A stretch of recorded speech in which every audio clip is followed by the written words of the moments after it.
Halo Sobat Ngomin, apa kabar kalian? Gimana 2 hari nggak ketemu? Oke, ini aduh istriku lagi ada dinas ke Bandung ikut pamerannya Pak Jokowi. Pameran apa itu aku nggak ngerti.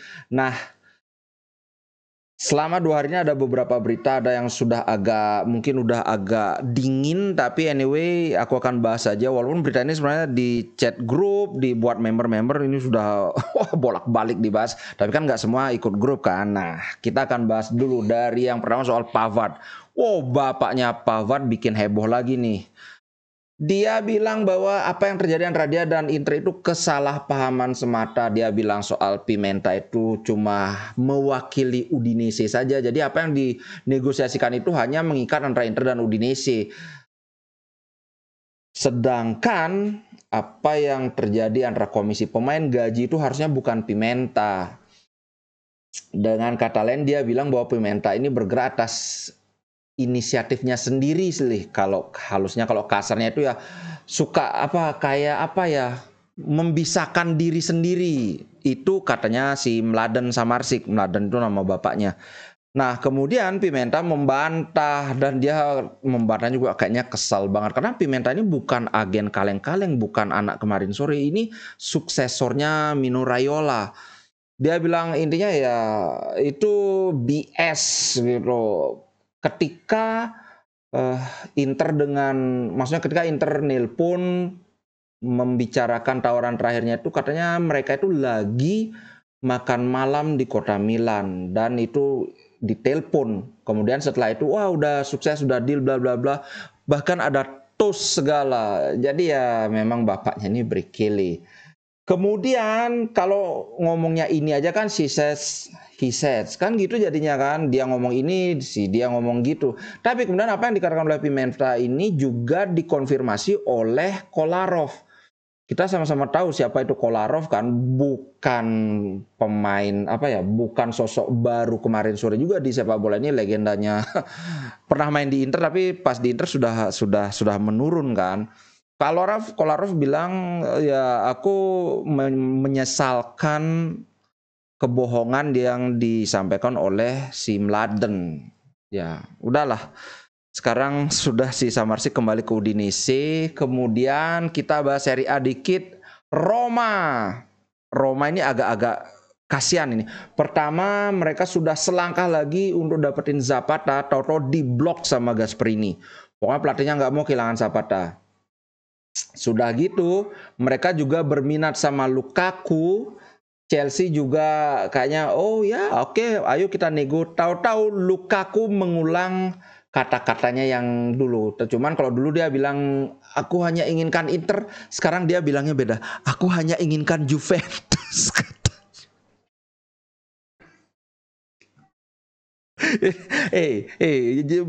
Supaya nggak bilang aku bikin berita ini. What Roma? Apa Roma? Lupakan Roma. Lukaku hanya ingin pindah ke Juventus. Bukan aku yang ngarang cerita ya. Aduh, sebenarnya sekarang dulu aku kesel sama Lukaku, tapi sekarang setiap ada berita soal Lukaku itu bawaannya pengen ketawa gitu loh. Anyway, sekarang kita bahas Inter. Nah, kawan-kawan pasti sudah tahu ya, Pavard ini sudah aku bilang dandil takut. Nah, takut nanti nasibnya jadi sama kayak Samarsik, sudah medical bahkan. Ini belum medical, tapi sekedar kawan-kawan tahu. Nah, Bayern Munchen kabarnya sudah ada di tahap final negosiasi untuk penggantinya Pavard. Dan Pavard juga sudah oke. Katanya dia sudah ngomong sama Inzaghi. Inzaghi sudah menyampaikan keinginannya Inzaghi untuk memainkan Pavard itu sebagai apa, role dia bagaimana, dan dia juga sudah oke. Jadi ya kita bisa berharap bahwa kalau tidak ada drama Van Java kayak Samarsik, ya udah Pavard pasti akan ke Inter. Oke, berita bagus berikutnya adalah Dandil Korea akan pindah ke Marseille. Sebenarnya belum Dandil sih, tapi ini kalau tidak ada perkembangan yang sangat mengejutkan ya sudah, pasti ke Marseille. Kabarnya Inter mau ngejual itu murah, cuma 12 apa 15 juta. Pokoknya ini sudah sudah benar-benar di tahap akhir negonya, entah itu pinjam dengan kewajiban membeli atau dibeli langsung, tapi dua-duanya sudah sangat positif. Nah, di sisi lain Inter juga sudah menemukan kesepakatan dengan Alexis Sanchez, tapi Inter bilang tunggu biar Korea kelar dulu prosesnya. Alexis, kalau kita dapat Alexis, ini menurutku sebenarnya kepergian Alexis Sanchez dari Inter ini juga ya cukup disesalkan. Karena waktu itu situasinya Inter lagi bener-bener lagi kesulitan keuangan, sedangkan dia gajinya gede banget, kontribusi juga tidak seberapa, bukannya tidak seberapa, maksudnya kontribusinya itu tidak sesuai dengan gaji yang dia terima. Akhirnya ya sudah terpaksa dilepas. Nah, kemudian sekarang dia balik ke Inter. Hubungan antara Inter dan Alexis Sanchez itu kan tidak ada masalah, cuman ya situasinya seperti itu, dan dia juga mengerti, apalagi dia pergi dapat pesangon. Jadi ya ini benar-benar win-win solution sih. Sebenarnya dia win tapi Inter itu lose. Cuman lose-nya itu tidak terlalu gede, itu sih masalahnya. Nah, sekarang kalau Sanchez balik ke Inter tuh kabarnya Inter menawarkan gaji 3 juta, dia sudah oke, dan hanya untuk 1 tahun. Menurutku ini ya bukan sebuah masterclass, tapi ya ini jauh dari kata jelek. Karena Alexis Sanchez kemarin dia nyetak 18 gol di Marseille. Nah, kalau Sanchez balik ke Inter, dengan catatan kita harus pikir bahwa kita dapatnya gratis, gajinya 3 juta. Jadi biaya yang dikeluarkan untuk Sanchez itu cuma 3 juta saja. Ya anggaplah ada bonus berapa, bonus paling 1 juta. Berarti anggaplah 4 juta saja kita yang keluarkan untuk Sanchez. Untuk sekelas Sanchez, menurutku ini ya transfer yang bagus. Itu sih. Dan dia juga harus tahu bahwa dia ke Inter itu tidak akan dapat jaminan jadi pemain utama, walaupun ya tidak menutup kemungkinan juga, karena sepanjang yang aku ingat tandem dia dengan Lautaro Martinez itu ya cukup bagus juga gitu loh. Yang jelas ya pasti lebih bagus dari Korea kan. Ayo pasti semua setuju kan, Sanchez jelas lebih bagus dari Korea. Oke, nah sekarang aku mau membahas sebuah topik utama, yaitu revolusi di skuad Inter. Tapi sebelum itu aduh, ini berita yang cukup agak menohok. It's a poor year for Serie A. Here are the most expensive summer 2023 transfer acquisition. Ini miskin. Sebenarnya poor di sini bukan berarti miskin, tapi lebih ke transfer yang buruk untuk Serie A. Walaupun kenapa dibilang buruk ya, karena memperlihatkan berapa miskinnya Serie A. Dari nomor 24 itu Raul Bellanova itu 7 juta, kemudian Nathan tuh Napoli itu 10 juta, kemudian siapa lagi? Hampir tidak ada nama-nama hebat, paling ada yang ini yang dibeli sama Milan, itu pun 14 juta, Noah Okafor. Kemudian Retegui, gila 12 juta, murah banget. Inter sebelumnya sudah deal di 18 juta, akhirnya Inter menarik diri, Genoa yang ketiban untung kan. 12 juta Pak, sekelas Retegui 12 juta. Sebagai perbandingan ya, Arnautovic itu 10 juta. Itu sudah umurnya 35 tahun, 34 jalan lah, 34 lebih. Aduh, aku masih nyesel setiap membahas Retegui, tapi udahlah. Namanya Inter ingin pemain yang lebih pengalaman, karena cita-citanya Steven Sang itu katanya gimana pun caranya harus bintang 2. Makanya walaupun Retegui itu lebih menjanjikan, tapi akhirnya Inter beralih ke Arnautovic. Nah, yang menarik adalah si paling cash itu memang mereka banyak beli pemain. Nah, tapi nilainya 16 juta, 19 juta, 20 juta. Bandingkan Inter, kalau tidak ada masalah, maka Inter akan memegang rekor pembelian tertinggi di musim ini, yaitu 30 juta. Ibaratnya ya benar seperti yang dibilang, mereka beli pemain kodian aja bangga. Ini karena mereka yang nyenggol duluan loh, kita dibilang gratisan FC lah, nyicil FC lah. So what? Yang penting kan performa di lapangan kayak gimana. Ya memang harus diakui sih mereka belinya banyak, Chukwueze, Pulisic, siapa lagi nih, Yunus Musa, tapi kan 20 juta, 14 juta sebenarnya, sedangkan Inter sekalian 30 juta. Nah, ini dia Italian media brand Inter Milan transfer window a summer revolution. Ini yang aku bahas ini aku rangkum dari tiga-tiganya dari Sempre Inter. Nah, begini.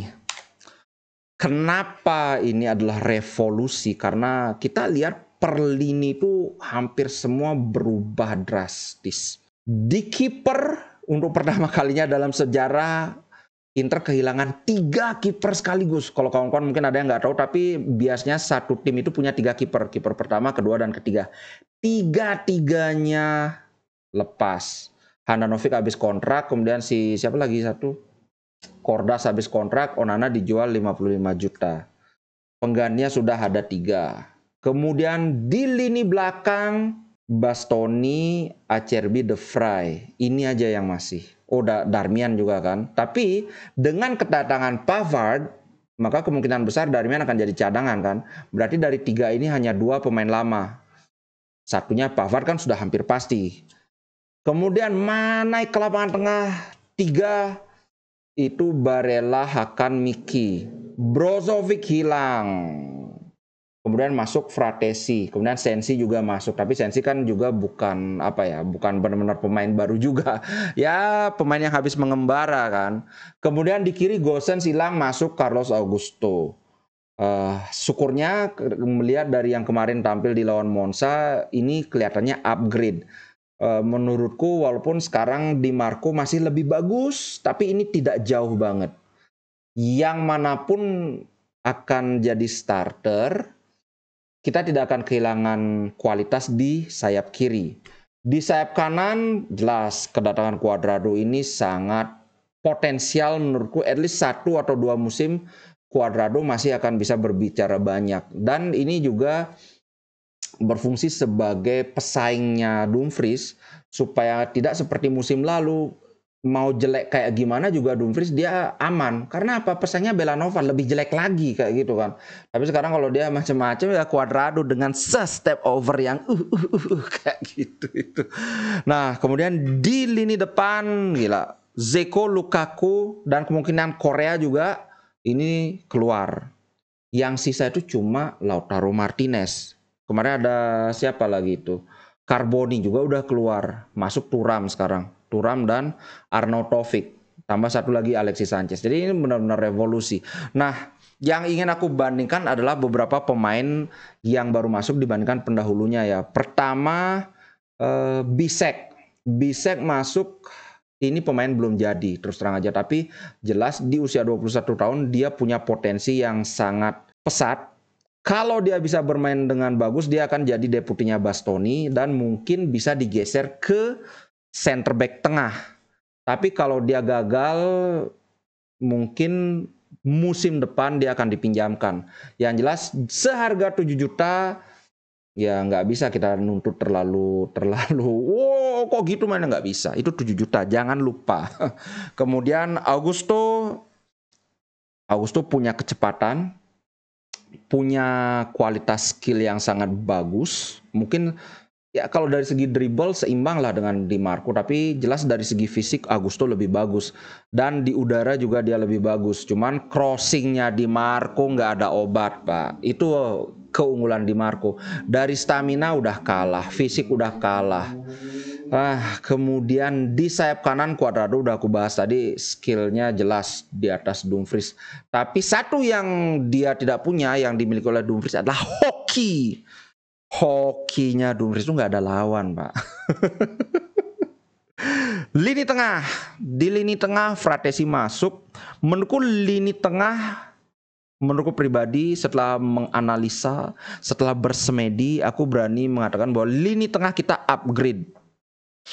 Musim lalu kalau kawan-kawan ingat, begitu kita melakukan pergantian pemain, kita sudah nafas kita di sini. Apalagi kalau Gagliardini yang masuk. Iya nggak? Iyalah. Tapi sekarang kawan-kawan bisa lihat, ketika kita melakukan pergantian pemain di lini tengah, tidak terjadi penurunan, bahkan bisa jadi Inter malah Upgrade-nya dalam artian begini, tim itu kan cenderung memainkan pemain yang lebih hebat, yang lebih bagus itu jadi starter kan. Nah, ketika pemain yang masuk belakangan ini kan memang sedikitlah di bawah kualitas starter, tapi mereka datang dengan tenaga kuda sedangkan musuhnya sudah capek. Nah, ini yang bikin wah begitu ganti pemain malah langsung ngegol, langsung mendominasi kayak gitu. Pemainnya masih segar. Ini aku bilang makanya lini tengah itu upgrade. Kita punya Hakan dilapisi oleh Aslani. Aslani terlihat sudah lebih dewasa dibandingkan musim-musim sebelumnya. Di preseason ini kelihatan. Kemudian Fratesi jelas. Sebenarnya kan Fratesi itu menggantikan Brozovic ya. Tapi kalau kita lihat sebagai profilnya gelandang tengah yang digantikan itu kan Gagliardini. Karena Brozovic kan diganti oleh Hakan. Menurutku ini jelas tidak perlu diperdebatkan, ini upgrade. Kemudian Barella dilapis oleh Mkhitaryan atau Fratesi, ini juga upgrade. Fratesi masuk, pokoknya lini tengah Inter itu masih garang, masih mengancam, masih bisa bikin gol. Kemudian Sensi juga. Idealnya Inter harus ngambil satu lagi gelandang tengah. Karena kita memakai 3 gelandang di tengah, tapi kita cuma punya 5 pemain di sana, ini agak riskan. Idealnya tuh kita pemain 3, maka kita juga punya 3 pengganti. Jadi kita kekurangan satu lagi gelandang tengah. Nah, di depan banyak faktor yang sulit untuk menilai apakah ini upgrade ataukah downgrade. Begini, Dzeko keluar, Lukaku keluar. Kalau kita memperhitungkan sebagai Arnautovic adalah penggantinya Lukaku, sekilas ini kan downgrade ya, jelas value-nya Lukaku di atas Arnautovic. Tapi kenyataannya adalah kalau kita lihat hasilnya di statistik di lapangan, Lukaku tuh cuma nyetak berapa 11 gol. Karena dia cedera, Pak.